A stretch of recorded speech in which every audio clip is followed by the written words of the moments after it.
de l'enquête et aussi d'une audition au cœur de tout, Jean-Christophe Couvi, c'est celle de Pierre Palmade. Ça, on imagine que ce sont les médecins qui peuvent dire s'il peut être entendu, et c'est évident qu'il l'est sous le régime de la garde à vue. Oui, en fait, pour être sous le régime de la garde à vue, il faut déjà pouvoir s'exprimer. Bien sûr. Donc, dès lors qu'il sera en mesure de s'exprimer, effectivement, que les hommes de science vont nous donner le feu vert, il sera mis en position de garde à vue, ça lui ouvre des droits. Et c'est aussi, nous, une façon de rentrer dans la procédure, effectivement, de pouvoir entendre sa version des faits et le comparer par rapport à tous les éléments qu'on a pu constater sur le terrain, relever et faire. Voilà. Ça sert à ça, les constatations, ça sert à ça aussi, les perquisitions, et de comparer la version de la personne contre la version des éléments, en fait, qui vont parler d'eux-mêmes. Et là, quand on se drogue à ce point et avec de telles substances, ce n'est pas un acte individuel, puisqu'on nuit, in fine, en tout cas, à la sécurité d'autrui. Vous êtes d'accord, Jean-Christophe Couvi? J'arrive vers vous. Oui, moi je dirais même que toutes les luttes, j'allais dire, les mesures contre à l'égard des consommateurs est inefficace, on le voit bien, parce que systématiquement, dès qu'un jugement tombe, il faut tout de suite, on a une injonction de soins, mais qui n'est pas suivie derrière. C'est-à-dire que là, cette personne, Pierre Palmade, conduit, mais est-ce qu'il est passé devant un médecin d'abord pour voir s'il était apte à reprendre un volant? Et donc, en fait, c'est tout ce suivi qui n'est pas là. Alors, on voit bien que d'ailleurs, c'est marrant, c'est la fable des abeilles de Bernard Mandeville. C'est très intéressant, qui dit que le vice privé fait le bien au public, au bien public. Et en gros, c'est ça, c'est-à-dire qu'on a toute une société qui est un peu parallèle, où justement, on utilise des drogues, mais en même temps, c'est un roman. C'est superbe de se droguer parce qu'on est un artiste, etc. Et il y a aussi tout un pan, parce que ça touche la drogue, ça touche pas que les artistes maintenant. Le prix de la cocaïne est arrivé tellement bas parce qu'on a été inondé par la cocaïne, l'héroïne et toutes ces drogues que maintenant tout le monde en prend. Et il n'y a plus... oui, c'est ça, c'est inondé.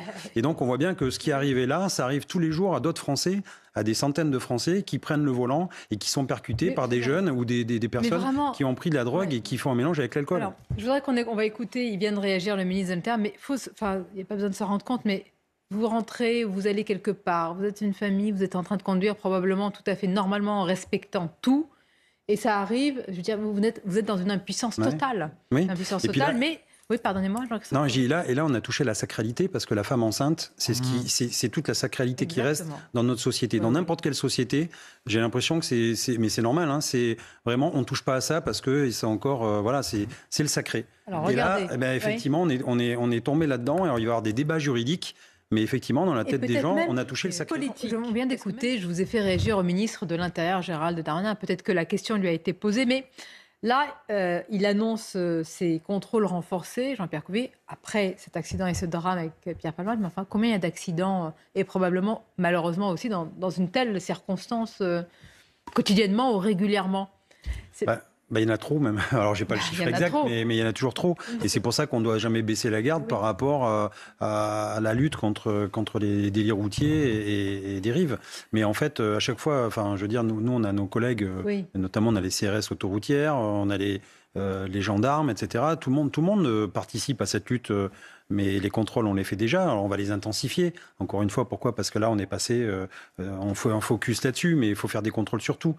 Contrôles dans les quartiers, attaquer les points de deal.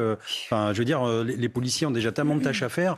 Bien sûr que ça fait partie de notre quotidien, mais on a aussi une limite d'hommes en effectif. On en parle souvent. La drogue du pauvre, parce que depuis tout à l'heure, on parle d'une élite, le show business, le milieu parisien, mais c'est autre chose qu'on voit sur le terrain. Oui, parce qu'en fait, la cocaïne, il y a quelques années, c'était effectivement réservé à une élite, parce que c'était très cher. Voilà, les années 80, 90, même 2000 au début, c'était très cher. Et puis petit à petit, en fait, les narcotrafiquants ont inondé les marchés.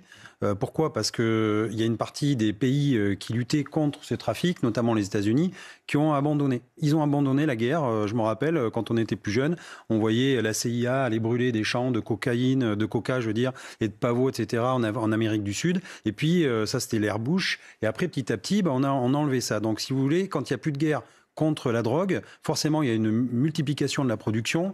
La drogue, c'est 250 milliards d'euros de chiffre d'affaires dans le monde. Donc c'est plus que le PIB de la Colombie, plus que le PIB de la Finlande. Donc à un moment donné, c'est de l'argent ils nous ont donc inondés de drogue. Donc on voit ça avec la cocaïne, le cannabis, les méthamphétamines qui viennent plutôt d'Asie. Enfin voilà, on est vraiment... et nous, on est ciblés pays européens parce qu'il faut se poser la question, pourquoi est-ce que la France est le pays européen qui consomme le plus de drogue? C'est ça aussi la vraie question. Mais est-ce qu'on a envie d'y répondre à cette question? Est-ce qu'on a envie d'y répondre? Je ne pense pas, puisque quand on a des objections, enfin, je veux dire, des instructions, quand on doit se faire suivre normalement médicalement ou psychiatriquement, par rapport à ce que disait le docteur, en fait, il n'y a pas de suivi réel. C'est-à-dire qu'on vous donne une injonction de vous soigner, mais derrière, il n'y a pas un bilan qui est fait. Et l'obligation, c'est ça. J'ai OK, j'ai compris, je vais me faire suivre. Donc on prend 2-3 rendez-vous avec un psy, et puis en même temps, vu que le psy c'est 50 ou 60 euros la consultation, ceux qui ont de l'argent à la rigueur peuvent continuer. D'ailleurs, il y a beaucoup de stars qui partent faire le réhab dans les pays anglo-saxons. Et effectivement, quand vous êtes vous smicard et que vous ne pouvez pas vous payer trop de psy, à un moment donné vous lâchez, et puis vous êtes dans un engrenage et vous prenez. Donc c'est très compliqué de sortir de là, mais en même temps, il faut vraiment qu'on ait une réponse ferme parce que c'est en train de gangréner la société. On va marquer encore un élément, Jean-Christophe Couvi, on aura l'occasion d'en reparler, l'accident et ce qui entoure Pierre Palmade. On a parlé de l'éventuelle peine, on a parlé de différents éléments, de ces 2 personnes en fuite, et puis il y a eu cette perquisition, et là je demande aux policiers que vous êtes, donc à l'heure actuelle apparemment des substances stupéfiantes n'ont pas été retrouvées. Est-ce que ça interroge le policier que vous êtes, compte tenu de la consommation et du fait qu'il ait été testé positif lors de l'accident? Oui, en fait, effectivement, on a essayé de trouver une cause à effet, c'est-à-dire qu'on sait qu'il avait pris de la cocaïne, puisque l'analyse de sang a été positive. Donc forcément, on fait une perquisition pour essayer de trouver des produits stupéfiants, et de retracer un petit peu les dernières 24 ou 48 heures par rapport aux premiers éléments de l'enquête. Et on pourrait même supposer, oui, qu'on n'ait rien trouvé. Donc soit effectivement quelqu'un est venu faire un peu le ménage, ou alors ils avaient tout consommé. Ça, encore une fois, c'est l'enquête qui le dira. Mais voilà, il y a des questions. C'est pour ça qu'une perquisition, j'allais dire, il faut la faire, il faut la mener, parce qu'elle va aussi répondre à toutes les interrogations qui se posent en fait. Encore une question sur les 2 passagers en fuite, filmés. Quand on a à disposition des policiers autant d'éléments, c'est-à-dire un film, on imagine que le délai pour les retrouver est assez court, rapide. Oui, parce que forcément, là, il y a l'enquête qui est en cours. Donc là, dès que Pierre Palmade va être mis en garde à vue, il va pouvoir commencer à s'expliquer. Et ça se trouve, il va donner les noms des personnes qui étaient là, qui elles étaient. Donc en fait, toute l'enquête va commencer à démarrer. Et puis oui, c'est entre guillemets, je ne vais pas dire une chasse à l'homme, mais c'est normal, ce sont des témoins qui sont dans l'affaire, et on a besoin aussi de leur version. On a besoin de savoir qui sont ces personnes, pourquoi elles ne sont pas intervenues sur l'accident aussi, peut-être pour procéder au premier secours. Enfin voilà, il y a toutes ces questions, et c'est normal que la police puisse rassembler tous les éléments de preuve. Et encore une fois, après, on sépare bien la moralité de l'affaire de droit. C'est-à-dire qu'après, effectivement, c'est les magistrats qui vont instruire cette affaire, et c'est eux qui trancheront, puisque dès lors qu'il y a un sujet comme ça, les magistrats sont là pour trancher par rapport à ce que la société a subi, en fait. C'est ça, on tranche un litige. Ce qui est frappant, Jean-Christophe Couvi, c'est qu'on est à tel niveau de banalisation. Alors, je ne sais pas s'il faut dire résignation, fatalisme, mais on s'habitue à tout. Oui. Surtout, ce qui est dingue, en fait, alors je rigolais quand je disais la Startup Nation, mais c'est qu'en fait, ce trafic de stupes, enfin, je veux dire, les dealers s'adaptent dans la société dans laquelle ils vivent, et ils s'adaptent très rapidement.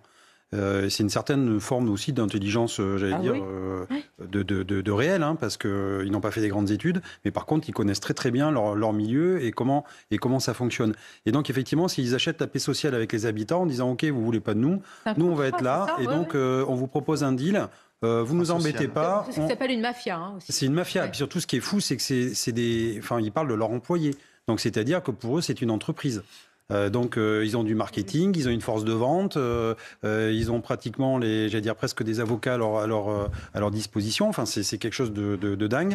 Juste un chiffre, en 2020, parce que c'est les chiffres qu'on a, c'était 21 000 emplois temps plein. L'équivalent de 21 000 emplois temps plein, les points de deal. C'est énorme. Alors, vous nous avez donné la réponse. C'est pour ça que la lutte contre la drogue n'ira jamais vraiment jusqu'au bout. C'est compliqué parce que les Français ont dépensé 4,2 milliards d'euros dans l'achat de stupéfiants. Et pour vous donner une idée, vu que vous êtes écrivain, un achat de livres en 2020, c'était 3,75 milliards. Donc on dépense plus dans la drogue que dans l'achat de la culture et des livres. Donc voilà l'état édifiant de notre société. Et justement, ce qui est frappant, c'est que nos collègues essayent justement d'aller voir les gens, de lutter contre les points de deal. Il y a plus de 3000 points de deal. Mais en même temps, les gens vivent tous les jours. Le quotidien se rappelle à eux. Et donc, dès lors que nous, on a interpellé quelques personnes et qu'effectivement, ils arrivent à aller en prison s'ils y arrivent, parce que c'est ça aussi la question. Dès le lendemain, après, ils reviennent, ils remettent leur canapé avec leur endroit, ils resquattent les halls d'immeubles. Et puis, les habitants nous disent, en fait, ça sert à rien, vous les interpellez, mais le lendemain, ils sont encore là. Donc, en fait, la lutte contre les stupes, pilonnage, effectivement, c'est ce qu'on fait actuellement. Parce que j'ai plein de collègues, quand même, qui passent leur temps, leur nuit, leur jour, à faire des écoutes, à rentrer dans les cités pour pilonner les points de deal. Sauf que derrière, il y a un deuxième temps, c'est le temps des enquêtes en profondeur. Et c'est là où la PJ, actuellement, elle est même sous-dimensionnée par rapport à ce qu'elle devrait avoir. Et nous, on est très alertés par rapport à cette future réforme qui risque de l'affaiblir. Alors qu'au contraire, il faudrait la faire monter en gamme. Non, effectivement, ça peut surprendre, mais la justice, actuellement, depuis quelque temps, ça n'a échappé à personne, et est vraiment dans l'œil du cyclone. Et donc, effectivement, la justice a besoin aussi de communiquer, de se rendre humaine. C'est difficile aussi pour des juges d'instruction, pour des magistrats, de toujours prendre la marée tous les jours quand on allume la télévision ou quand on lit la presse. C'est eux qui chargent, j'allais dire, la mule, parce que... Là, sur ce dossier, personne n'avait...